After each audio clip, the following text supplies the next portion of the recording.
Hello दोस्तों, welcome to math GS. दोस्तों, आज की वीडियो में हम लोग बिहार सचिवालय यानी कि बीएसएससी का जो 2011 में जो क्वेश्चन आया था उसको सॉल्व करने जा रहे हैं। अब इसको क्वेश्चन को सॉल्व करने का मकसद क्या है, मोटिव क्या है? देखिए, सिलेबस तो सभी लोग पढ़ते हैं और सभी जानते हैं ना। बीएसएससी में क्वेश्चन का पैटर्न क्या है, क्वेश्चन कैसा पूछता है, जब तक कि आप क्वेश्चन को देखेंगे नहीं, सॉल्व कर नहीं करेंगे, तब तक आपको पता नहीं चलेगा। तो इसलिए मैं 2011 में जो क्वेश्चन आया था वो मैथमेटिक्स में जो 2011 में क्वेश्चन जो पूछा था बीएसएससी, उसी क्वेश्चन का मैं सॉल्यूशन लेकर आया हूँ। मैं इसको टेक्निकली, ट्रिकली और जितना शॉर्ट मेथड हो सकता है, अप्रोच करने का तरीका हो सकता है, वो मैं यहाँ इस क्वेश्चन में सॉल्व करूँगा। इस टॉपिक क्या हम लोगों को एडवांटेज मिलेगा कि हम लोगों को पैटर्न तो समझ में आएगा, साथ ही साथ ये पता चलेगा कि बीएसएससी में कौन सा टॉपिक कवर होता है। तो अप्रोक्सीमेटली सारा टॉपिक तो कवर होता है, लेकिन किस तरह क्वेश्चन होता है, किस तरह क्वेश्चन पैटर्न होता है, वो इस वीडियो से हम लोग को पता चल जाएगा। इसके बाद हम लोग और भी सारे वीडियो लेकर आएंगे, और बीएसएससी में जो भी क्वेश्चन मैथमेटिक्स का आता है या जितना भी मैथमेटिक्स का टॉपिक है, उसको मैं सेपरेट वीडियो में इंडिविजुअली बना बना के मैं अपलोड कर दूंगा। वो सारा का सारा वीडियो शॉर्ट ट्रिक बेस्ड होगा, उसमें शॉर्ट मेथड होगा, शॉर्ट अप्रोच होगा, टेक्निकली हम लोग अप्रोच कैसे करेंगे, मिनिमम टाइम में कैसे क्वेश्चन को सॉल्व करेंगे, वो सारा सब कुछ मैं अपलोड करूंगा टाइम टू टाइम। इसमें से एक इन्फॉर्मेशन और है, मैथमेटिक्स का कुछ टॉपिक जो है वो ऑलरेडी अपलोड कर दिया गया है। तो आप इसी चैनल पे जाकर बीपीएससी बीपीएससी मैथ्स के प्लेलिस्ट में जाकर आप चेक कर लीजिएगा। आपको वहाँ पे काफ़ी वीडियो मैथमेटिक्स का मिल जाएगा, और सारा का सारा वीडियो जो भी है वो सब का सब इम्पोर्टेंट है। उससे क्वेश्चन हमेशा एग्जाम में आएगा। सीडीपीओ में भी क्वेश्चन आया है और बीपीएससी में भी क्वेश्चन वहाँ से टच किया है। तो कौन कौन से टॉपिक ऑलरेडी अपलोडेड है, वो जैसे यहाँ जो simple interest, pipe system, time work percentage, compound interest, profit loss, time and distance, permutation combination, Venn diagram, ये सब जो वीडियो है ये सब ऑलरेडी अपलोडेड है। बाकी जितना जो इधर का जो वीडियो है, ये सब जो वीडियो है ये सब अभी अपलोड होना बाकी है, जो कि मैं टाइम टू टाइम मैं धीरे धीरे सबको अपलोड कर दूंगा। दोस्तों, जो भी इस चैनल पे नए आए हैं तो काइंडली इस चैनल को सब्सक्राइब कर लें और बेल आइकन को भी प्रेस कर लें, ताकि नेक्स्ट वीडियो अपलोड होने पर आपको नोटिफिकेशन टाइम टू टाइम मिल सके। तो फिर चलिए दोस्तों, बीएसएससी का जो 2011 में जो क्वेश्चन आया उसको हम लोग सॉल्व करते हैं। क्लियर है? और जो ब्याज जो हम लोगों को मिल रहा है, कुल 90 रुपये मिल रहा है ना। तो ब्याज कितना मिले? 90 रुपये मिल रहा है। और तो प्रतिवर्ष ब्याज दर क्या होगा, यानी हम लोग को ब्याज दर 8% हम लोगों को निकालना है। यानी कि सिंपल इंटरेस्ट जो हम लोगों को कितना दिया हुआ है? 90 रुपया दिया हुआ है। क्लियर है? और आर हम लोगों को क्या करना है? निकालना है। ये क्वेश्चन हम लोगों को दिया हुआ ऑलरेडी। ये यहाँ पर हम लोग समझ लेते हैं क्या कि 1000 रुपये का मतलब क्या होता है। यहाँ पे 1000 रुपये का जो मतलब हुआ 100% है ना। तो 90 रुपये कितना परसेंट होगा? तो 90 रुपये जब हम लोग निकालेंगे तो कितना परसेंट है? ये 100/1000 गुना 90, ये हुआ। ये 2 जीरो कैंसिल, यहाँ से 2 जीरो कैंसिल, ये 1 जीरो कैंसिल, 1 जीरो कैंसिल। इसका मतलब हुआ कि 90 रुपया बराबर कितना हुआ? 9% हो गया, है ना। इसका मतलब ये 9% जो निकल रहा है, ये क्या निकल रहा है? ये हम लोग का एसआई निकल रहा है। एसआई में परसेंटेज में इतना होगा और रुपये में कितना? 90 रुपया होगा। और हम लोग को पता है एसआई का फॉर्मूला क्या होता है। हम लोग को पता है सिंपल इंटरेस्ट जब भी निकालते हैं तो टाइम और दर को गुना कर देते हैं, यानी आर को टाइम से गुना कर देते हैं, वही परसेंटेज होता है। तो अब इसको कैसे लिख सकते हैं? ये टाइम कितना दिया हुआ? 3 वर्ष दिया हुआ, तो टाइम 3 वर्ष हो गया। आर हम लोग को निकालना, आर निकाल लिया। बराबर कितना है? ये 9% के बराबर है ना। अब ये 3 से कैंसिल, 3 से कैंसिल, तो आर बराबर कितना हो गया? 3% हो गया।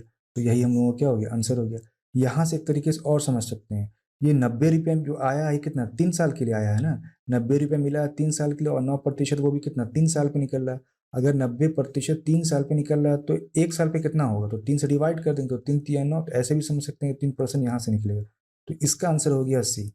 अब नेक्स्ट क्वेश्चन देख लेते हैं। यहाँ पे तेल की लागत कितना? 100 रुपया प्रति लीटर पड़ती है ना। और दूसरे तेल की मिलावट करने पे 50 रुपया लीटर पड़ती है। राम इस मिशन को 96 रुपये पर बेचता है और 20 रुपये का इसका 20% का लाभ प्रॉफिट कमाता है।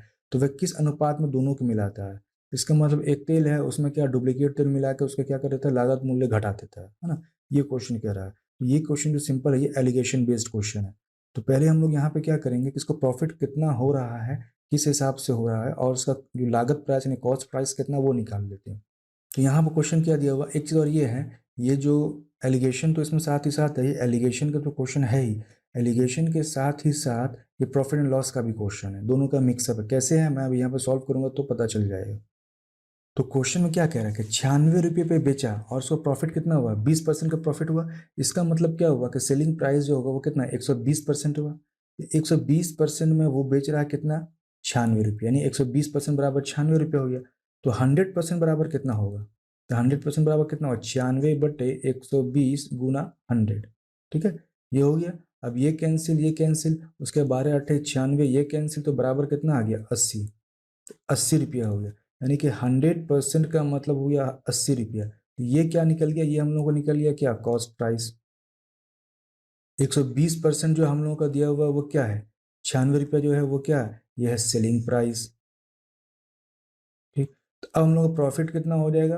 प्रॉफिट जो हो रहा है ऑलरेडी इसे दिया हुआ है 20% है ना, तो 20% जो प्रॉफिट हम लोगों को दिया हुआ, तो ये बराबर कितना है? ये प्रॉफिट जो हम लोग को 20% जो हो रहा है ना, तो ये कितना होगा? 96 और 80 का डिफरेंस आएगा, तो कितना होगा? 16 रुपया। ये हम लोग को निकल गया। ठीक है, इसका मतलब क्या हुआ कि 80 रुपये में खरीदा या लागत मूल्य 196 रुपये में बेच दिया, तो 16 रुपये उसको प्रॉफिट हुआ है ना। ये क्वेश्चन में, अब क्वेश्चन में क्या आ रहा है कि 80 रुपये एलिगेशन मेथड से हम लोग जा रहे हैं। एक 80 रुपया है ना, दूसरा के मिक्सअप करने के बाद 50 रुपया आता है। ठीक, और इस दोनों का जो मूल्य है, जो मेन जो मूल्य है वो 80 रुपया पड़ता है ना, ये 80 रुपया। 100 रुपये का ये रेशियो में आ रहा है, 100 और 50 का, और ये 80 रुपया है। ये क्वेश्चन, ये एलिगेशन का प्रोसेस है। एलिगेशन का भी मैंने वीडियो अपलोड नहीं किया है, तो मैं यहाँ पे सिर्फ समझ लेना, जो मैं मेथड बता रहा हूँ वैसे ही समझना। उसका जब मैं वीडियो अपलोड करूँगा तो सारा कॉन्सेप्ट वहाँ पे क्लियर कर दूंगा। तो अब इसका में क्या प्रोसेस होता है कि 80 और 100 इस दोनों का डिफरेंस जो निकालेंगे कितना आएगा? 20 आएगा, है ना। ये जो इसको मिल्क होता है, ये क्या होता है? वाटर होता है। और 50 और 80 का डिफरेंस निकालेंगे तो कितना होगा? 30 आएगा। तो यही 30 और 20 जो है यही रेशियो बन जाएगा, 30:20। ये दोनों कैंसिल, तो आंसर कितना आ गया? 3:2 के रेशियो के फॉर्म में आ गया। यानी अगर 16 को मल्टीप्लाई करेंगे 3 से तो कितना होगा? 16×3 = 48। और इसको मल्टीप्लाई करेंगे 16×2 = 32। 48 और 32 को दोनों को ऐड करेंगे तो हम लोगों को कितना पहुंच जाएगा? 80 रुपया पहुंच जाएगा। यानी कि मिल्क का जो कॉस्ट प्राइस है 48 रुपया, और इसका जो प्राइस आ रहा है 32 रुपया। तो इसका आंसर क्या हो जाएगा? डी। हालांकि दिखने में थोड़ा सा टफ लग रहा है, हालांकि यहाँ तक तो क्लियर कॉन्सेप्ट हो गया। यहाँ का मैंने सिंपल इंटरेस्ट का, प्रॉफिट एंड लॉस का जो भी वीडियो हुआ मैं अपलोड कर चुका हूँ। ठीक है, एलिगेशन का वीडियो अपलोड नहीं किया। जिसको पता है उसको समझ में आएगा, जिसको पता नहीं है तो समझ में नहीं आएगा। तो यहाँ पर सिर्फ इतना देख लेना है, क्योंकि यहाँ पे हम लोग सीख नहीं रहे हैं। यहाँ पर बीएसएससी का जो पैटर्न है क्वेश्चन का, वो समझने की कोशिश कर रहे हैं, क्वेश्चन कैसे किस तरह से देता है। अब नेक्स्ट क्वेश्चन में कह रहा है कि दो संख्याओं का गुणोत्तर माध्य 8 है तथा हरात्मक माध्य 6.4, इसकी पॉइंट है 6:4 है, तो संख्याएं हैं। तो क्वेश्चन में दिया हुआ है क्या? गुणोत्तर माध्य दिया हुआ है, हरात्मक माध्य दिया हुआ है। तो गुणोत्तर माध्य क्या होता है?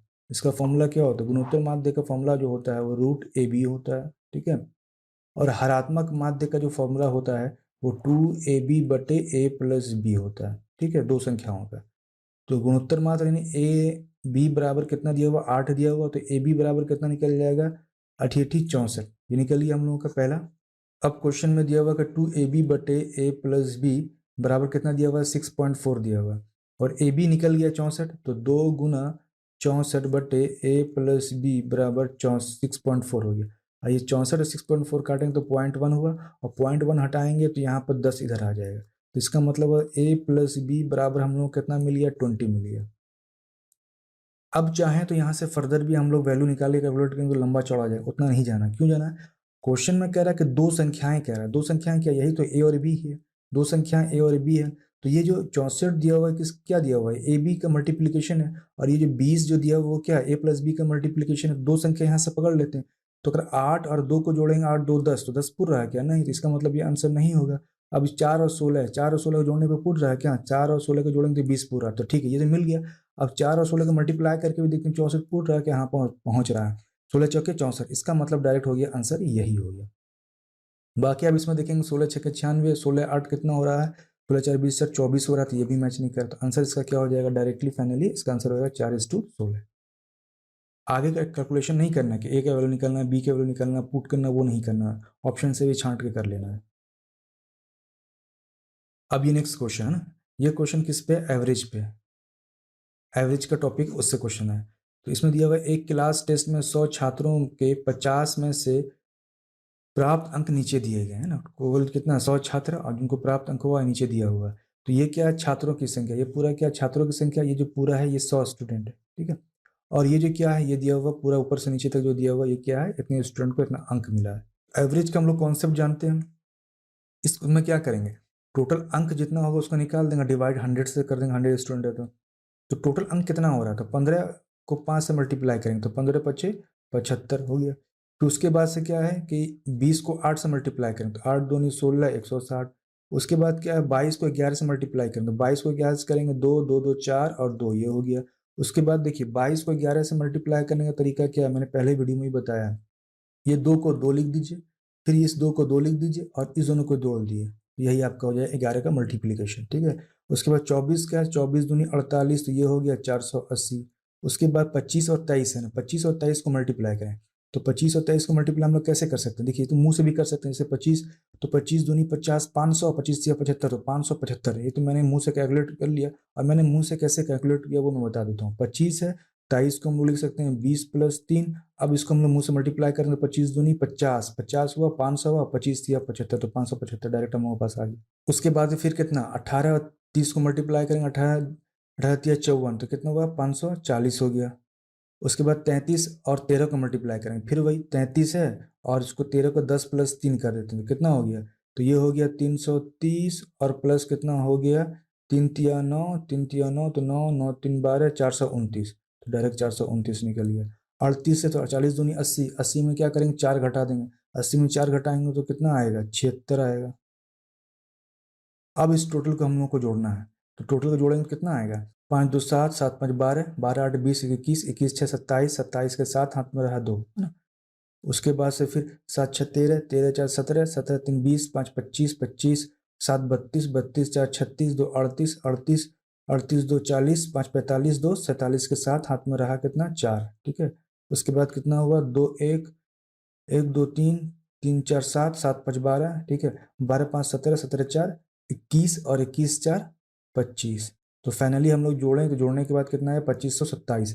ये 2527 हम लोग क्या टोटल वैल्यू टोटल अंक आ गया, कितने डिवाइड करना 100 से, तो अब 2527 आ गया ना, ये हम लोगों को पता है कि 100 से डिवाइड करेंगे तो कितना आ गया डायरेक्ट पॉइंट यहाँ आ गया, तो 25.77 ये हम लोगों का आंसर हो गया। तो ये डिपेंड करता है कि आप कितना फास्ट कैलकुलेशन यहाँ पे कर सकते हैं।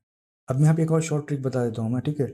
जैसे हम लोग यहाँ पे ये 2 अंक पकड़े, जैसे 2 अंक आ गया ये भूल जाइए, यहाँ पे जोड़ना भूलिए, 77 हम लोग को मिली। अब हम लोग को पता है कि जो भी डिवाइड करेंगे तो 100 से डिवाइड करेंगे तो हम लोग माइंड में आ गया, तो 100 से डिवाइड करेंगे जो भी होगा तो 2 अंक यहाँ पे आएगा ना 0.7 आएगा ना, तो यहाँ पर हम लोग देखा 2 अंक वाला 0.7 कौन, तो हम लोग यहीं मिल गया। तो आगे ये करने की जरूरत भी नहीं है, ये जोड़ने की भी जरूरत नहीं है, ऐसे ही हम लोग डायरेक्ट ऑप्शन से ही छांट कर आंसर निकाल लेंगे। अब इस क्वेश्चन में क्या कह रहा है कि एल एम एन 3 पूर्णांकों का गुणनफल 175 है। तो कह रहा है एल गुना एम गुना एन, है ना, ये 3 पूर्णांक दिया हुआ, इसका जो मल्टीप्लीकेशन है वो 175 है। तो निम्नलिखित में से कौन सा ऋणात्मक होना चाहिए, यानी कि ये जो आपको 4 वैल्यू यहाँ दिया हुआ है ना, इसमें कह रहा है एल एम एन का जो भी वैल्यू होगा तो फाइनली जो कैलकुलेशन करेंगे हम लोग, कैलकुलेशन के बाद से जो वैल्यू आएगा वो निगेटिव आना चाहिए, ये कह रहा है। तो एक एक करके हम लोग देख लेते हैं। तो ये एलिमेंट का वैल्यू यहाँ से हम लोग छांट लेते हैं, एलिमेंट का वैल्यू क्या क्या हो सकता है, ये -1 हो सकता है मल्टीप्लाई, और क्या है ये 25 25 8 200 तो 25 7 हो जाएगा, 25 और 7 ये इतना वैल्यू यहाँ से निकल सकता है, 3 वैल्यू, ठीक है। तो टोटल कितना है, एक तो ये संभावना है। अब दूसरी और संभावना क्या है, पहली संभावना क्या है कि -1 होगा, ठीक है। दूसरा 25 और तीसरा 7, 3 वैल्यू होगा। दूसरी संभावना क्या हो सकती है, ये 1 हो, ये -25 हो, ये 7 हो, क्योंकि फिर 3 से मल्टीप्लाई करें 75 हो जाएगी। तीसरा जो पॉसिबिलिटी क्या हो सकता है, 1 का 1 हुआ, ये 25 हुआ और ये क्या हुआ -7। चौथा पॉसिबिलिटी क्या हो सकता है, ये -1 हो सकता है, ये 25 भी हो सकता है और ये -7 भी हो सकता है। तीनों को मल्टीप्लाई करेंगे तो फिर कितना आ जाए 175। कुल 4 पॉसिबिलिटी दिख रही है। अब इसी चारों पॉसिबिलिटी को हम लोग क्या करेंगे, यहाँ पे अप्लाई करके देखेंगे। देखा कि एल है ना, पहला देखते हैं, पहला एल का वैल्यू -1 है, ठीक है, यहाँ -1 हो गया। दूसरा कितना है 25 है तो 25 पुट कर दिया। तीसरा कितना 7 है, तो ये -7 ये 25 है ना। तो मैंने देखा कि जो भी इसका वैल्यू हम लोग जो भी जोड़ घटाव करेंगे वो निगेटिव आ रहा है, तो इसका मतलब ये वाला तो काम कर रहा है। लेकिन देखेंगे इसमें से और कोई काम, ये जो चारों वैल्यू सेटिस्फाइड होना चाहिए। इस वैल्यू को पुट करते हैं, अगर इस वैल्यू को हम लोग पुट करेंगे तो ये कितना है 1 है ना। तो 1 हो गया। दूसरा में क्या, जो यहाँ माइनस दिया हुआ है, ठीक है, यहाँ माइनस है और एक यहाँ माइनस, तो माइनस माइनस प्लस हो जाएगा, तो ये 25 हो गया। अब 25 जैसे हुआ, बाकी ये जो भी 7 जो भी छोटा है, इसका मतलब 25 क्या है, इसका मतलब 25 क्या है, जो 25 जो हो गया पॉजिटिव हो गया, इसका मतलब ये फुलफिल नहीं कर रहा है, ये वाला फुलफिल नहीं कर रहा है, इसका मतलब ये वाला पूरा ऑप्शन गलत हो जाएगा। तब इस पे आ जाते हैं। अब फिर से मैं बढ़ा के देखते हैं -1 25 और 7 को, तो यहाँ पर अगर -1 बैठाया, दूसरा यहाँ 25 बैठाया, यहाँ 7 बैठाया, इसको सॉल्व करेंगे, अगर इसको सॉल्व करेंगे जो भी वैल्यू आएगा वो पॉजिटिव में आएगा, तो ये पहले भी छाट गया। अब इसको देखते हैं एल प्लस एन को, ये -1 है, दूसरा क्या है +25 है ना। अब इस दोनों को जो भी करेंगे डिवाइड कितना 7, इसको सॉल्व करेंगे जो भी वैल्यू ये भी पॉजिटिव आएगा, ये भी छंट गया, तो फाइनली बचा कौन, ये बचा। अब इसको जो भी वैल्यू हम लोग निकालेंगे तो हमेशा निगेटिव में आएगा। एक देख लेते हैं, सपोज इसको देख लेते हैं, ठीक है। तो एल कितना है 1 और ये कितना 25 और नीचे क्या है -7, जो भी वैल्यू आएगा वो निगेटिव में आएगा। तो ये भी क्लियर हो गया हम लोगों को, ये क्वेश्चन इस तरह से बनेगा। अब इस क्वेश्चन में आता है, ये पाइप एंड सिस्टम का क्वेश्चन है। किसका है, पाइप एंड सिस्टम का। इससे रिलेटेड मैंने टॉपिक जो है, इससे रिलेटेड जो वीडियो है मैंने अपलोड कर दिया है, ठीक है। वही कॉन्सेप्ट मैं यहाँ पे अप्लाई करूँगा। इसमें क्वेश्चन क्या दिया हुआ कि पाइप ए टैंक को सामान्य रूप से 2 घंटे में भरता है। तो कोई पाइप ए है सपोज, है ना, तो वो क्या कर रहा है 2 घंटे में टैंकी को भर रहा है। लेकिन टैंकी में क्या है, तली में एक छेद होने के कारण पाइप को टैंक भरने में 30 मिनट अधिक समय लगता है। जैसे ये क्या टैंकी है, अब यहाँ पे क्या टैंकी में छेद है, ये पाइप, इसको मान लिया बी, और यहाँ पाइप ए है, यहाँ से पानी आ रहा है इसमें, तो इसको मान लिया पाइप ए। अब क्या कर रहा है, जो पानी जो भर रहा है, अगर ये जो छेद नहीं रहेगा ना, छेद नहीं रहेगा तो ये 2 घंटे में क्या कर देगा, पूरा भर गया। लेकिन चूंकि छेद होने के कारण ये अब 2 घंटा ना लेकर अब क्या कर रहा है 2.5 आवर ले रहा है, आधा घंटा अधिक लग रहा है, 2.5 घंटा लग रहा है ना। किसके वजह से, बी की वजह से लग रहा है। ये 2.5 है, इसका मतलब क्या दिया हुआ है, ए माइनस बी दे रहा है। ए क्या कर रहा है, भर रहा है, बी क्या कर रहा है, निकाल रहा है। यानी कि ए माइनस बी का जो वैल्यू दिया हुआ कितना दिया हुआ 2.5 दिया हुआ। तो ए माइनस बी ये कितना दिया हुआ 2.5 आवर दिया हुआ। अब कह रहा क्वेश्चन में क्या, यदि पाइप ए को बंद कर दिया जाए तो लीक के कारण टैंक को खाली होने में कितना समय लगेगा, ये कह रहा है। यानी कि बी जो कह रहा है, क्वेश्चन कह रहा है कि बी टैंकी को कितने घंटे में खाली कर सकता है, इसकी कितनी क्षमता है। ए इतने में भर सकता है, ठीक है, अब बी कितने में खाली कर सकता है ये। तो इसका जो मैंने टेक्निक बताया है, ठीक है, क्या है, ए जो है 2 घंटा काम कर रहा है ना, और ए माइनस बी वो कितना कर रहा है 2.5 आवर कर रहा है, इसको माइनस मान लिया, ठीक है, क्योंकि घटाना है। अब इस दोनों का क्या करेंगे, एलसीएम निकाल लेंगे। एलसीएम निकालेंगे तो आएगा 10, तो ये हो गया 2 पंचे 10, और ये कितना आ जाएगा, ये आ जाएगा -4, हो गया।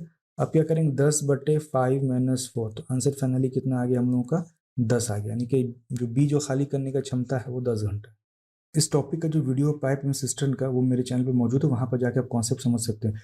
इस वीडियो में मैं कॉन्सेप्ट ज़्यादा नहीं समझाऊंगा। इस वीडियो को बनाने का पर्पस ये है कि क्वेश्चन का पैटर्न क्या होता है, कैसे होता है, कैसे सॉल्व करें। समझने और समझाने के लिए ऑलरेडी वीडियो अपलोडेड है, वहाँ पर आप देख लीजिए। जो वीडियो अपलोड नहीं है उसको आने वाले समय में अपलोड कर दूंगा। अगर यहाँ पर समझ में नहीं आ रहा है, अगर यहाँ पर नहीं बन रहा है, समझ में नहीं आ रहा है, तो उससे कोई मतलब नहीं है। क्योंकि ये जो मैं बता रहा हूँ ये सिखाने के लिए नहीं बता रहा हूँ, ये सिर्फ पैटर्न को बता रहा हूँ कि कौन से पैटर्न पर क्वेश्चन कैसे पूछा होगा। अब देखिए ये क्वेश्चन पूछा गया है। ये क्वेश्चन क्या है, यदि 2 श्रेणियाँ, ठीक है, ये 2 श्रेणियाँ दिया हुआ, 2 सीरीज दिया हुआ ना, ये दिया हुआ, पहला ये दिया हुआ, ठीक है, और दूसरा कहाँ दिया हुआ, दूसरा यहाँ दिया हुआ। यार तो इनवी टर्म जो बराबर है, इनका मान क्या हुआ। ये क्वेश्चन जो है सीडीपीओ में पूछा है इस बार, ठीक है, इस बार इसी तरह क्वेश्चन पूछा है। तो कैसे बनाएंगे इसको, देखिए श्रेणी क्या क्या दिया हुआ, पहला सीरीज क्या दिया हुआ 3 + 10 + 17, ठीक है, प्लस ऐसे, ठीक है। दूसरा सीरीज जो दिया हुआ कितना 63 + 65 और +67, ये दिया हुआ। और ये दिया हुआ कितना n टर्म्स दिया हुआ, ठीक है, ये भी कितना दिया हुआ n टर्म्स तक दिया होगा। एक्चुअली क्या है, तो पूछ रहा है कि nवा टर्म्स क्या होगा, ये पूछ रहा है n की वैल्यू क्या होगी। तो ये क्या है, पूरा का पूरा जोड़ है ना, तो ये जोड़ का जो फॉर्मूला होता है वो होता है an + n - 1 गुना d, ये होता है। दो सीरीज है, दो फॉर्मूला, एक को SN1 मान लेंगे, एक को SN2 मान लेंगे। और ऑलरेडी क्वेश्चन में दिया हुआ क्या कि nवी टर्म का जो जो चर है वो क्या बराबर है, यानी कि SN1 जो है वो SN2 के बराबर है, ठीक है। तो अब दोनों को बराबर कर देते हैं, an + n - 1 गुना d, दूसरा भी वही होगा an + n - 1 गुना d, ठीक है। तो इसको इसको 2 कर देते हैं, इसको 2 कर देते हैं, इसको 2 कर देते हैं, इसको 2 कर देते हैं, और n तो दोनों के बराबर कॉमन रहेगा। तब a नहीं, इसको 1 है ये, ठीक है, ये 1 है। तो अब a जो दिया हुआ, ये 3 जो दिया हुआ, पहला टर्म जो होता है वही a होता, तो ये 3 लिख लिया। n हम लोगों को निकालना है -1, और d क्या डिफरेंस होता है। डिफरेंस क्या, इस दोनों के बीच का डिफरेंस कितना है, इस दोनों के बीच का डिफरेंस 7 है। फिर इस दोनों के बीच का डिफरेंस कितना है 7 है। इस दोनों के बीच का डिफरेंस कितना होगा 7 होगा, ऐसे चलता रहेगा।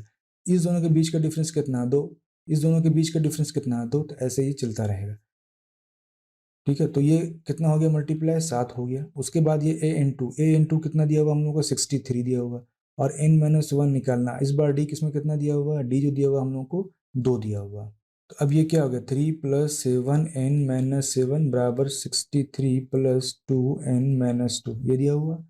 सबको एक साइड करते हैं, 7n को उठा के लेके आ गया और उसके बाद इधर -2n हो गया। उसके बाद 63 है, ये -2 है और उसको उठा के ले गया इधर -3 और +7। तो ये कितना हो गया 5n हो गया। और इसको करेंगे जोड़ घटाओ तो 3 2 5 2 63 2 65, तो ये 65 आ गया। 5 से मल्टीप्लाई जो होगा तो कितना होगा 13 पंचे 65। तो n बराबर कितना आ गया हम लोगों को फाइनली 13 आ गया। तो इसका आंसर हो गया। ये है क्वेश्चन का पैटर्न बीसीसी का। अब नेक्स्ट क्वेश्चन में कह रहा है निम्नलिखित 3 सूचनाओं पर विचार करें। ठीक है, 3 सूचनाओं दिया हुआ। गीता तथा सीता का जो आयु है वो बराबर है। ठीक है, तो यानी क्वेश्चन में कह रहा है कि गीता और सीता का जो आयु है बराबर है। गीता, रीना और सीता की कुल आयु का जो योग है वो 88 है। तो क्या हुआ, गीता प्लस रीना और प्लस सीता, इस दोनों का जो है वो 88 है, दोनों का जोड़ दिया हो। तो अब क्वेश्चन में कह रहा है क्या कि रीना की जो आयु है गीता तथा सीता की आयु के योग के बराबर है। यानी रीना की जो आयु है वो गीता और सीता के योग के बराबर है। अब क्वेश्चन कर रहा है रीना की आयु क्या होगी, यानी कि जो कह रहा है कि रीना की आयु क्या होगी। ठीक है, ये क्लियर है। तो यहाँ पे एक चीज देखें, जी प्लस एस है, तो यहाँ भी जी, यहाँ एस है, और जी और एस का वैल्यू कितना आर दिया हुआ है ना। या इसको ऐसे भी कर सकते हैं, R plus G plus S बराबर 88 है ना। तो जी प्लस एस का वैल्यू कितना आर दिया हुआ, ये पहले से ऑलरेडी आर है, तो ये पहले वाला आर लिख लिया, जी प्लस एस का आर दिया हुआ, ये हो गया 88। ठीक, तो 2r बराबर कितना हो गया 88। तो काटेंगे कितना होगा 44, तो आर बराबर 44 आंसर हम लोगों को मिल गया। सिंपल सा, इसकी कोई जरूरत नहीं थी। अब नेक्स्ट क्वेश्चन। ठीक है, ये क्वेश्चन जो है बहुत कॉम्प्लेक्स क्वेश्चन है, बहुत सारे को समझ में आता है, नहीं आता, मैं इसको बहुत ही सिंपल वे में बताऊंगा कि कैसे सॉल्व करना है। और ये हमेशा हर तरह के एग्जाम में क्वेश्चन आता है। तो 25 पैसा है ना, एक बैग में कह रहा है, एक बैग में कह रहा है 25 पैसे का सिक्का है, 10 पैसे का सिक्का है और 5 पैसे का सिक्का है। और जो रेशियो 1:2:3:2 के रेशियो में है, यदि इसमें कुल 130 रुपया है, ठीक है, तो 5 पैसे के सिक्कों की संख्या क्या होगी। तो मान लिया ये 25 पैसे को हम लोग मान लिया ए, 10 पैसों को मान लिया बी और 5 पैसों को मान लिया सी। इसलिए ताकि कंफ्यूजन नहीं हो, एग्जाम में आदमी कंफ्यूज कर जाता है 25 10 और 5 पैसे को। इसका मतलब जो रेशियो दिया हुआ A:B:C का जो दिया हुआ रेशियो, वो क्या दिया हुआ 1:2:3:2 के रेशियो में दिया हुआ है ना।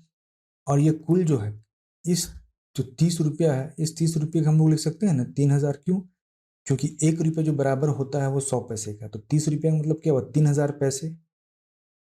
ठीक है, 3000 पैसे, तो ये 3000 पैसे किसके बराबर हो गया, यहाँ के बराबर हो गया रेशियो के, है ना। तो अब इस तीन को जोड़ देते, 3 2 5 1 6, तो 6 का मतलब क्या हो रहा है 3000 पैसा।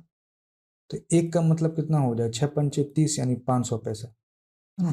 तो अब इसके बाद क्या करें, 500 को यहाँ मल्टीप्लाई करते जाते हैं। तो पहला आया 500, दूसरा आया 5 दूनी 10 तो 1000, तीसरा आया 5 दिया 15। ठीक है, तो ये जो तीनों का हम लोग जोड़ेंगे तो हम लोग को 3000 मिल जाएगा। 500 को जोड़े 1000, 1500, 1500, 1500, 3000, तो फाइनली हो गया। तो यानी कि फाइनली हम लोगों को इतना सिक्का का जो नंबर ऑफ सिक्का ये मौजूद है।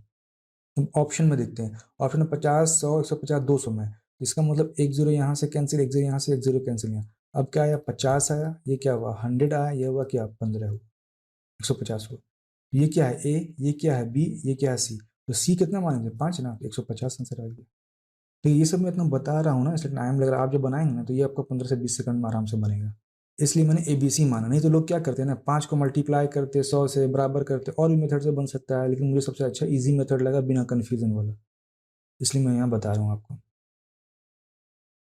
अब नेक्स्ट क्वेश्चन में कह रहा 5 लाल तथा 4 सफेद जूते, यदि कोई यदृच्छ रूप से एक जूता उठाता है तो यह सफेद जूता होने की प्रायिकता क्या है, यानी प्रोबेबिलिटी का क्वेश्चन है ये। ठीक है, प्रोबेबिलिटी का क्वेश्चन है। तो प्रोबेबिलिटी के क्वेश्चन में क्या है, फॉर्मूला क्या होता है इसका, तो पीई है ना। पीई जो प्रोबेबिलिटी का फॉर्मूला होता है NE/NS। ठीक है, ई क्या है इवेंट्स है और एस क्या है सैंपल स्पेस है। ई क्या है इवेंट्स है और एस क्या है सैंपल स्पेस है। ये हो गया। अब यहाँ पे कह रहा है 5 लाल है 4 सफेद जूते हैं ना, 5 लाल 4 सफेद जूते हैं। अब कोई व्यक्ति आएगा, वो अचानक कोई एक जूता उठा लेगा, तो अब इसकी क्या संभावना है कि जो जूता उठाए उसके सफेद हो, उसकी क्या कितनी संभावना हो सकती है कि वो सफेद जूता ही हो, है ना।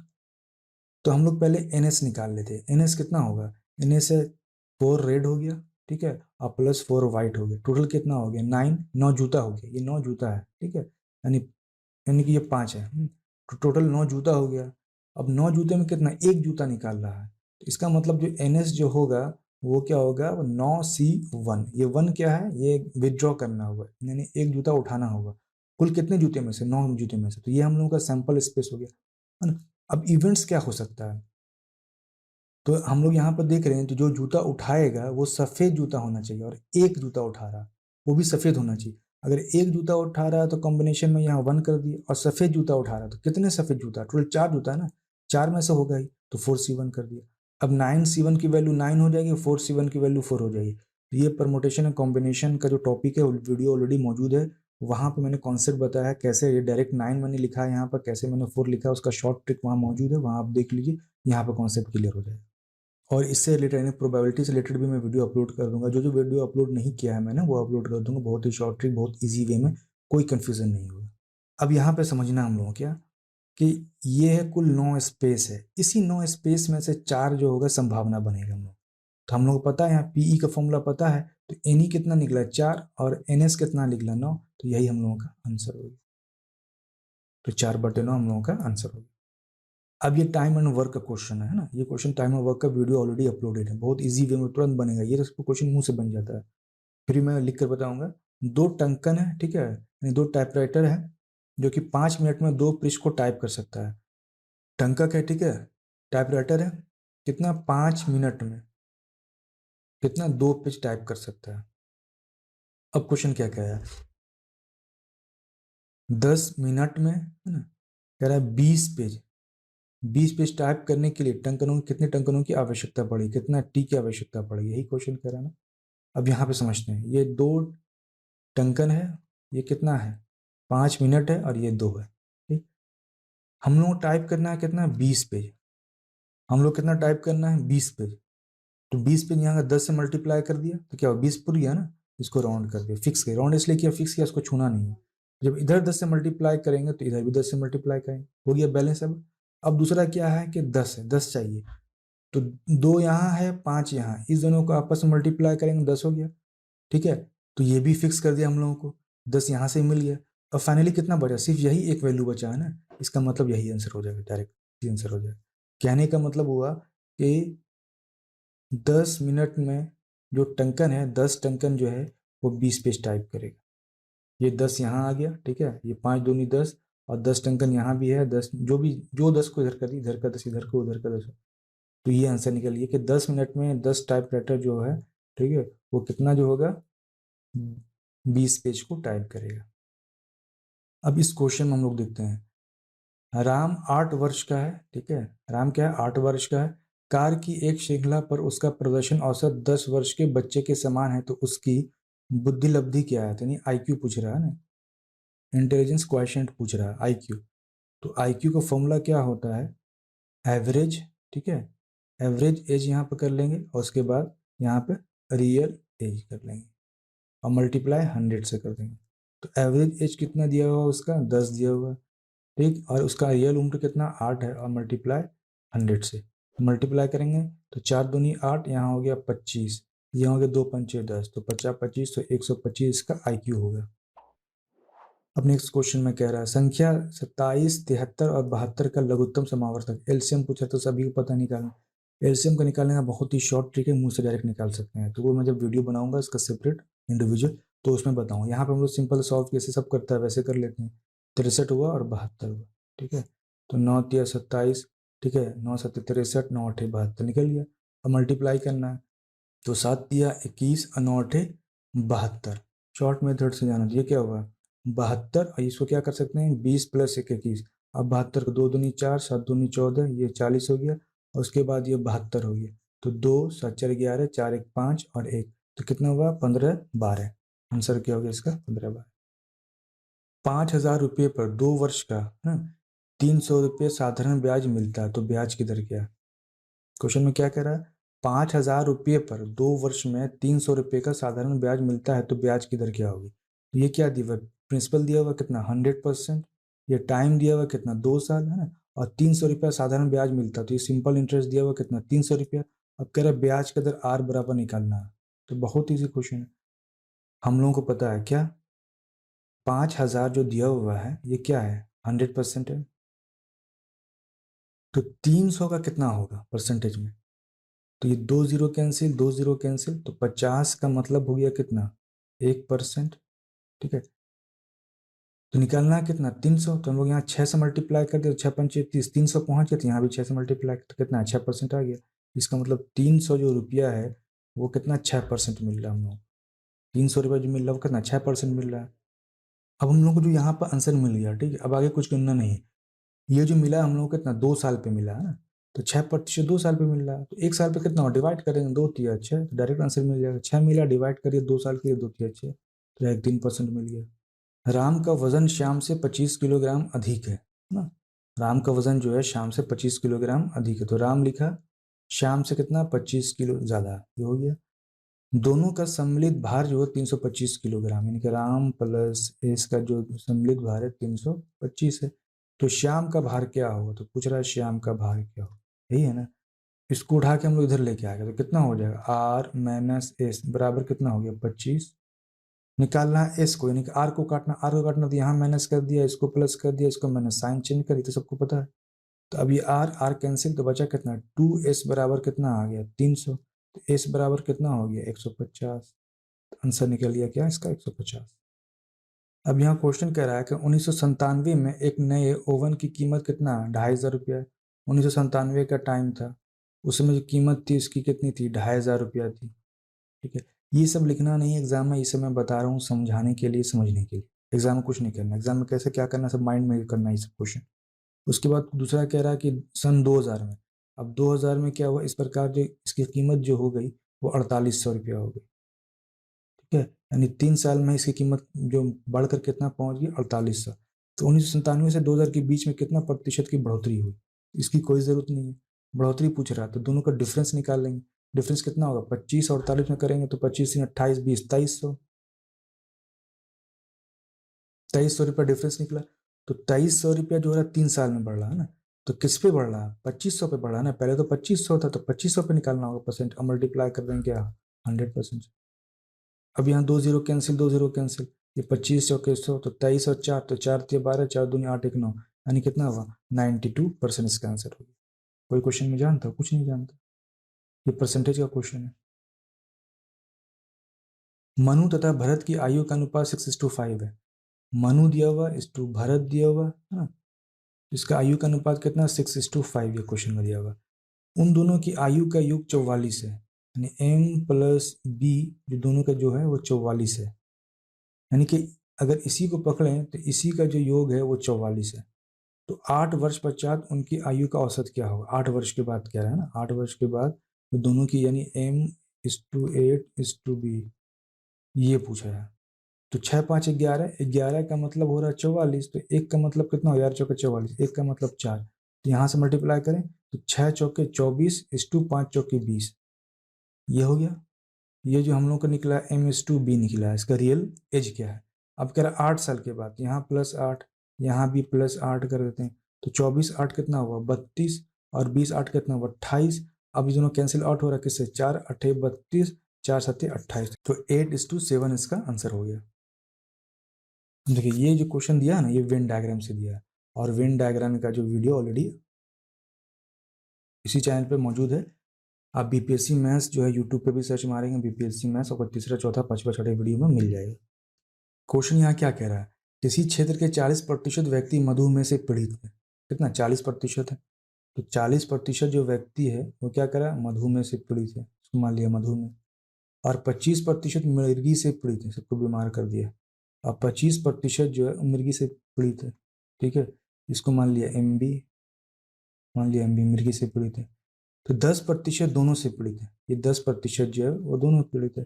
तो कितने प्रतिशत लोग किसी बीमारी से पीड़ित नहीं है, तो कह रहे कितने प्रतिशत जो लोग बीमार नहीं है, ऐसा समझिए कितने लोग बीमार नहीं।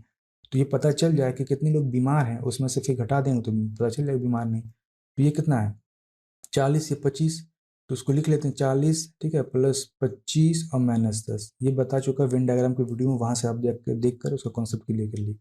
अब इसको घटाएंगे कितना आएगा, यहाँ घटाए तो 15 55, तो टोटल कितना आ गया 55%। 55% लोग जो है बीमारी से पीड़ित, तो 55% बीमारी से पीड़ित है, तो 100% में घटा देंगे फिर कितना 55 को, तो कितना निकल जाएगा 45% निकल जाएगा हम लोग। तो आंसर हो गया क्या 45% जो है वो बीमार नहीं है। 20% की छूट पर किसी इलेक्ट्रॉनिक्स ऑर्गेनाइजर की कीमत 100 रुपया है, तो इसकी वास्तविक कीमत क्या है, ये क्वेश्चन कह रहा है ना। तो ये परसेंटेज का क्वेश्चन है, ये प्रॉफिट लॉस का भी क्वेश्चन है। कह रहा है 20% जो है छूट दिया गया किसी इलेक्ट्रॉनिक्स पे जिसकी कीमत जो है 100 रुपये है। ठीक है, यानी कि मतलब हुआ कि 100% है, 100% में अगर 20% छूट देते हैं तो आया था कितना 80%, और ये 80% जो बराबर है 100 रुपये के। ठीक है, तो इसकी वास्तविक कीमत क्या होगी, यानी वास्तविक कीमत जो पूछ रहा है वो 100% पूछ रहा है, ये समझ लें। ये पूछ रहा है क्या, 100% पूछ रहा है। हम लोग यहाँ पता है क्या कि 80% का जो मतलब है वो कितना है, 100 है ना। तो एक जीरो यहाँ से, एक जीरो यहाँ से, 2 चौके 8, 2 पंचे 10, इसका मतलब 4% बराबर कितना है, 5 रुपया। पुराना कितना 100 है ना, तो यहाँ से 25 से मल्टीप्लाई किया तो 25 100, तो यहाँ 25 से इधर भी करेंगे तो 25 पंचे 125 रुपया, डायरेक्ट आंसर निकल गया। भैया इसको ऐसे ही बना सकते हैं, 80% का मतलब कितना है, 100 रुपया। तो 100% का मतलब कितना होगा, 100/80 गुना 100। अब काट कूट के जो आएगा वो 125 आ जाएगा, वही चीज़ यहाँ आएगा। अब इस क्वेश्चन में क्या करा है, एक ट्रेन 400 मीटर लंबे एक पुल पर से गुजरती है।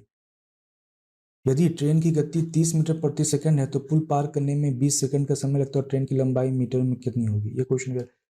तो फॉर्मूले में क्या क्या चीज़ दिया हुआ क्या नहीं दिया हुआ उसको हम लोग कैलकुलेट कर लेते हैं। ठीक है, तो टी कितना दिया हुआ हम लोग को 20 दिया हुआ, x1 कितना दिया हुआ 400, x2 हम लोग को क्या करना है, निकालना है, और डिवाइड कितना हो गया, v1 कितना दिया हुआ 30 दिया हुआ, और v2 क्या दिया हुआ 0, चूंकि पुल क्या है, पुल जो होता है चलता फिरता नहीं, तो पुल का कोई स्पीड नहीं, तो 0 हो जाएगा। इतना हो गया। अब क्या है कि मीटर पर सेकंड में, ये दिया हुआ मीटर पर सेकंड में दिया हुआ, तो क्लियर इतना सा। अब इसको क्या करेंगे, 20 × 30 = 400 + x2, ये बचा, ये हो गया कितना 600, ये हो गया कितना 400, ये कितना हो गया x2। तो x2 का वैल्यू फाइनल कितना आ गया, 4 2 600, 200 आंसर आ गया इसका डायरेक्ट, 200 मीटर इसका डिस्टेंस होगा। अब कह रहे एक भोजन पार्टी के अंत में 10 लोगों ने एक दूसरे से हाथ मिलाया तो कुल कितनी बार हाथ मिलाएंगे, इसका मैंने एक शॉर्ट फॉर्मूला बताया, किसमें बताया है, ये जो क्वेश्चन जो है ये परमोटेशन कॉम्बिनेशन का क्वेश्चन है, जो कि उसी वीडियो में शॉर्ट बताया। क्या इस तरह क्वेश्चन दिया रहा है, कुछ करना नहीं, n गुना n-1/2 करना, n की वैल्यू 10 मान लेना, तो अगर n की वैल्यू 10 यहाँ हो, अगर n की वैल्यू 10 यहाँ हो गई, और ये कितना हो जाएगा 10 - 1 9 और डिवाइड 2, 2 पंचे 10, तो 5 9 45, सीधा आंसर हो जाएगा 45। और गिफ्ट का भी क्वेश्चन पे फॉर्मूला दिया हुआ मैंने। इस क्वेश्चन में कह रहा है एक वृक्ष एक वर्ष में अपनी ऊंचाई के 1/8वें भाग के बराबर बढ़ जाता है, तो 2 वर्ष पश्चात उसकी ऊंचाई कितनी होगी यदि उस समय उसकी ऊंचाई 64 सेंटीमीटर थी। तो क्वेश्चन में क्या कह रहा है कि एक वर्ष में जो है इसकी जो 1/8 जो है ऊंचाई बढ़ जाती है। ठीक है, तो 2 वर्ष बाद कितना होगा, तो 2 वर्ष बाद ये हो जाएगा 1/8 गुना 2, है ना, इसका मतलब वो 1/4 गुना इसकी ऊंचाई बढ़ जाएगी।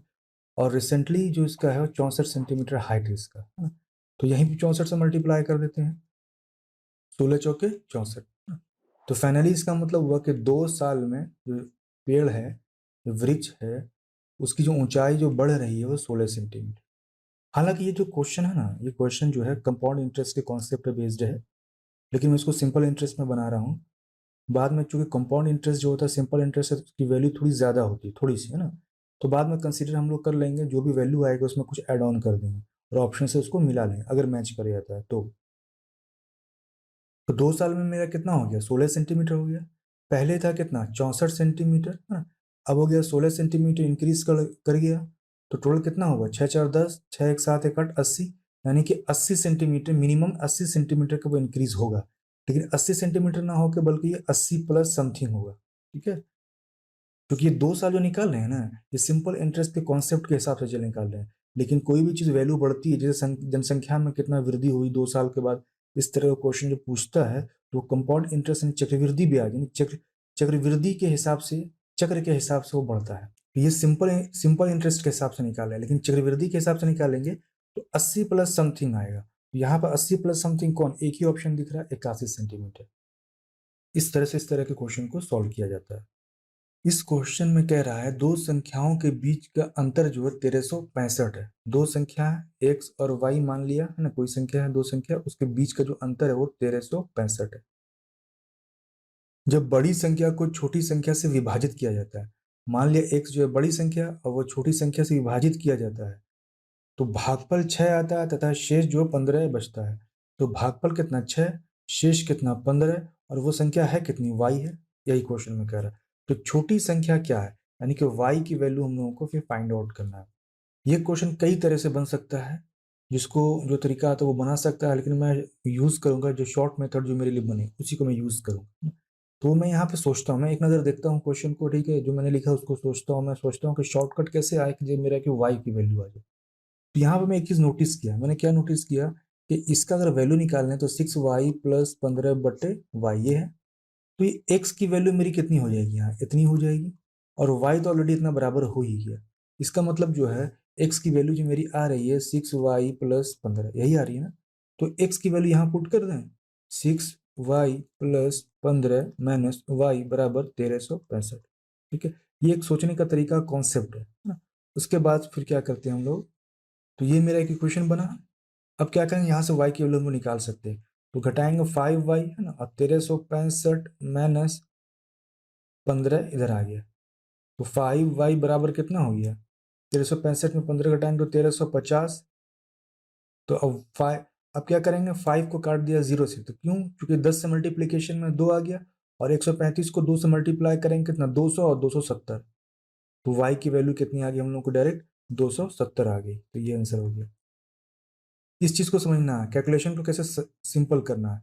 5y मेरा यहाँ पे लिखा हुआ कितना है, 1350 है ना, 1350 है ये लिखा हुआ 1350। अब क्या करेंगे, 5 से कटाएंगे क्या, 5 दूनी 10, फिर क्या करेंगे, 5 7 35 जीरो, ये करेंगे नहीं, बिल्कुल ये नहीं करेंगे। क्यों, इतना टाइम क्यों वेस्ट करेंगे, ये 135 है, ये 50 है, तो इसका मतलब क्या हुआ, 1350, तेरह मतलब 135, इसका मतलब हुआ कि 135 गुना 10 है, यही है ना। तो यहाँ से 5 से डिवाइड करेंगे, यहाँ से करेंगे 5 दूनी 10। अब 135 है, 135 में क्या 100 और 35 है, 100 को 2 से गुना करेंगे 200, और 35 को 2 से करेंगे 70, तो कितना आ गया 270, डायरेक्ट मुंह से बन जाएगा। इसलिए इसकी करने की जरूरत नहीं है। मैं क्या करूंगा ना, एक फास्ट कैलकुलेशन कैसे किया जाता है मैथमेटिक्स में, उसका वीडियो बना के अपलोड कर दूंगा, जिससे ही ना आप बहुत ही ईजी वे में बहुत कम टाइम में आसानी से कैलकुलेशन कर सकते हैं, और माइंड में ही कैलकुलेशन कर सकते हैं, जिसको फास्ट कैलकुलेशन से मैं अपलोड करूंगा। इस क्वेश्चन में कह रहा है किसी गांव की आबादी 5/9 भाग पुरुष है ना। कोई गांव है, उसकी आबादी जो है वो, जो पुरुष की संख्या है वो 5/9 है। इसमें से 30% जो पुरुष हैं शादीशुदा हैं, विवाहित हैं। कुल आबादी में अविवाहित महिलाओं का प्रतिशत क्या होगा। तो अविवाहित महिलाओं का क्या पूछ रहा है, प्रतिशत पूछ रहा है। अगर हम लोग ये फाइंड आउट कर लें कि कितने पुरुष जो है विवाहित हैं, तो जितने पुरुष विवाहित होंगे तो वो किसी ना किसी महिला से शादी करेंगे। तो जितने जितने पुरुष विवाहित होंगे, तो उसमें से घटा देंगे उसको, किसमें, जितना जो अविवाहित होंगे तो उसमें से निकल जाएगा हम लोग अविवाहित महिलाएं कितनी है। और अविवाहित महिलाओं को निकालना किसके, आबादी के रिस्पेक्ट में, टोटल आबादी, इसको फिर डिवाइड करेंगे, मल्टीप्लाई 100% कर देंगे। अब कैसे करेंगे वो देखते हैं आगे।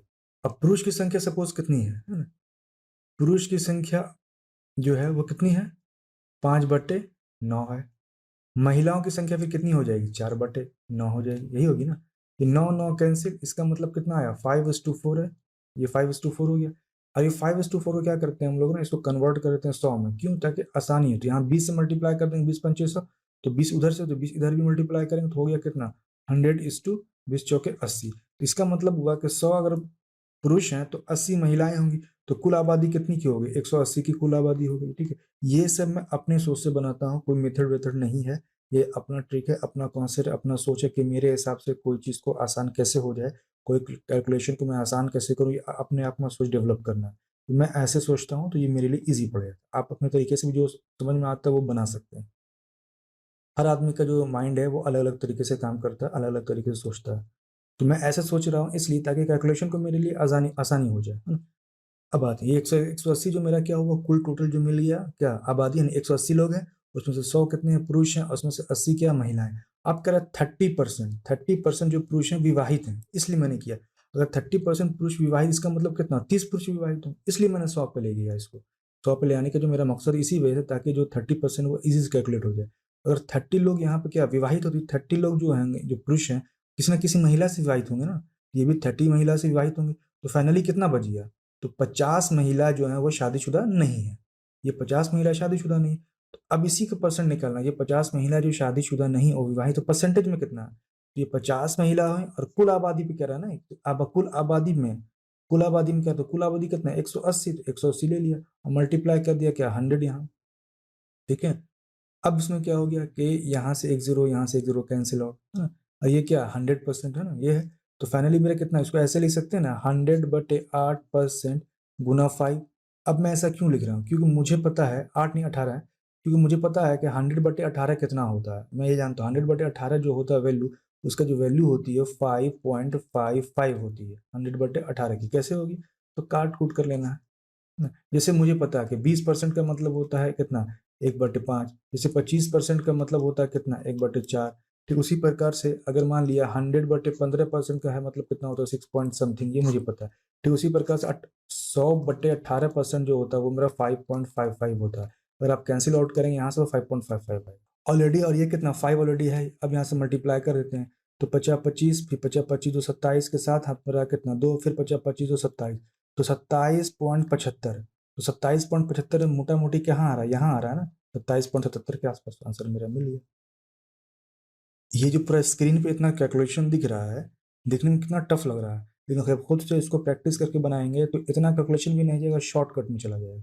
कैसे जाएगा, जैसे मैंने देख लिया, मैंने क्या किया, P M P to M में ले गया, क्या 5/9 पुरुष है, तो 5/9 पुरुष है। उसके बाद क्या हो जाएगा, 4/9 महिला, 9 कैंसिल। इसका मतलब 5:4 का रेशियो, इसको 100 बनाना तो कितना होगा, 20 से मल्टीप्लाई करेंगे तो यहाँ 100 हो गया, और यही हो गया कितना 80 हो गया। मुझे दिख गया कि 180 यहाँ दिख गया। ठीक है, ये हो गया पुरुष महिला का। 30 पुरुष जो है विवाहित है ना, 30 पुरुष विवाहित है। इसका महिला भी यहाँ पे 30 इसमें से निकल जाएगा, 80 में से कितना 50 बचा। 50 इधर है, यहाँ 180 इधर है, ये दिख गया हमको। उसके बाद कितना, 100 इधर, ये 5 कैंसिल। अब मुझे पता है कि 100/80, 100/18 जो मतलब होता है कितना 5.55 होता है। ठीक है, मल्टीप्लाई 5 यहाँ से दिख लिया, तो 50 25 है, 50 25 यहाँ दिख रहा है और समथिंग यहाँ पे है। ये 5.55 है, 0.55 का मतलब आधा। तो 5 का आधा कितना हो जाएगा, 5 का आधा 2.5 हो जाएगा ना। तो 25 प्लस कितना होगा 2.5, तो 27.5, तो डायरेक्ट आंसर निकल जाएगा। इतना सा कैलकुलेशन। अब दो सीधी रेखाएं किसी गोल तश्तरी को अधिकतम 4 भागों में बांट सकती हैं। तो क्या कह रहा है, ये एक गोल तश्तरी है ना। अब कह रहा है कि दो सीधी रेखाएं, मान लीजिए एक सीधी रेखा है ना, दूसरी सीधी रेखा है, तो कह रहा है 4 भागों में बंटनी चाहिए। 4 भागों में बट गया ना, 1 2 3 4। अब इसी तरह क्या दिया कि इसी तरह 4 सीधी रेखाएं गोल तश्तरी को कितने भागों में बांट सकती है। तो दो तो ऑलरेडी मैंने खींच दिया, एक और खींच देते हैं, इधर हो गया 3, एक और खींच दिया हो गया 4। अब कितना हो, 1 2 3 4 5 6 7 8, टोटल कितना हो गया, 8 हो गया। अब यहाँ पे क्वेश्चन है, यदि चीनी का मूल्य 25% बढ़ता है तो एक घर वालों को अपना चीनी का उपभोग कितना कम करना पड़ेगा जिससे कि उनका खर्च ना बढ़े। इस तरह का जो कॉन्सेप्ट है, क्वेश्चन है कि अगर कोई मूल्य, कोई भी किसी भी चीज का, चीनी को छोड़ दिया, चावल दाल किसी का भी, अगर 25% क्या बढ़ जाता है नहीं बढ़ता है, तो हम लोगों को अपना कंजप्शन कितना कम पड़े कि खर्चा मेरा जो है ना उसी में आ जाए। इस तरह जो क्वेश्चन जब रहता है ना, याद रखना है कि अगर एन की वैल्यू, एन जो है वैल्यू, एन जो है इसको मान लिया, ठीक है, एन जो है ना ये प्रतिशत का फ्रैक्शन है। तो अगर एन कोई वैल्यू बढ़ता है ना, तो ठीक उसी प्रकार ये एन जो है ना 1n/+1 से ये क्या हो जाएगा, मैनेज होगा। ठीक है, अगर कोई बढ़ता है तो n/1+ से वो घटेगा, ये याद रखना है। तो जैसे 25% कह रहा, तो 25% का मतलब कितना होगा, 1/4 है ना। इसका मतलब जो है ये 1/4 है। अगर ये 1/4 से बढ़ रहा है ना, तो क्या होगा यहाँ पे, ठीक है, एन की वैल्यू मान लिया 4 है, तो ये 4+1 5 से क्या होगा, घट जाएगा। इसका मतलब ये 1/5, और 1/5 का मतलब होता है कितना, 20%। इसका मतलब वो 20% से वो चीज घटेगा। ठीक है, कितना कम करना पड़ेगा यहाँ पे कह रहा है, तो 20% अपना खर्च में कम करना पड़ेगा। इस बात को याद रखना। इस तरह का जो भी क्वेश्चन सब आएगा ना, जब मैं सेपरेटली सेपरेटली वीडियो अपलोड करना स्टार्ट करूंगा अलग अलग टॉपिक पे, तो मैं सारा कॉन्सेप्ट क्लियर कर दूंगा, बताते जाऊंगा शॉर्टकट मेथड, इस सारा का सारा चीज मैं बताऊंगा। ठीक है, तो यहाँ पे जो क्वेश्चन सॉल्व कर रहे हैं ना, हम लोग देख रहे हैं यहाँ पे क्या है ना कि बीबीसीएससी क्वेश्चन किस तरह सेट करता है, कैसा क्वेश्चन है, यहाँ से हमको ओवरव्यू मिल रहा है और क्वेश्चन को सॉल्व भी करते जा रहे हैं। इससे क्या सोने पर सुहागा, हम लोग क्वेश्चन भी सॉल्व हो रहा है, थोड़ा बहुत हम लोग सीख भी रहे हैं ना। लेकिन ये वीडियो बनाने का पर्पज मैं फिर से बता दे रहा हूँ, पहले भी कहा, सिखाने के लिए नहीं बना रहा हूँ। ये जो बना रहा हूँ मैं वीडियो, इस वीडियो से हम लोग जान जाएंगे बीसीएससी क्वेश्चन कैसा सेट। अब इस क्वेश्चन में कह रहा है एक बस के पहिए का व्यास 140 सेंटीमीटर है ना। अब ये एक बस का पहिया है, मान लीजिए सर्किल है, इसका व्यास कितना है, 140 सेंटीमीटर है। इसका मतलब इसका ये रेडियस कितना हो जाएगा, 70 सेंटीमीटर हो जाएगा। क्लियर है। तो 66 किलोमीटर प्रति घंटे की गति पर चलने पर पहिया 1 मिनट में कितना चक्कर लगाएगा। अब ये पहिया है ना, तो पहिया 1 मिनट में कितना चक्कर लगाएगा, ये कह रहा है 1 मिनट में। इसका मतलब हम लोग को ये निकालना होगा कि 1 मिनट में आखिर कितना चक्कर लगा सकता है। यही ना कह रहा है। हम लोग को पता है क्या 60 किलोमीटर प्रति घंटा, यानी कि 1 घंटे में ये कितना चलता है, 66 किलोमीटर, 60 नहीं 66 किलोमीटर। 1 घंटे में 66 किलोमीटर की स्पीड से बस चलता है। इसका मतलब 1 घंटा मतलब 60 मिनट, तो 60 मिनट में कितना 66 किलोमीटर की स्पीड से चल रहा है।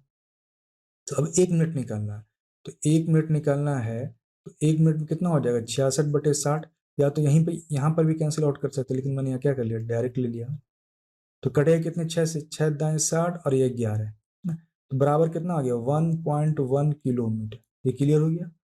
अब ऊपर में आते हैं यहाँ पे।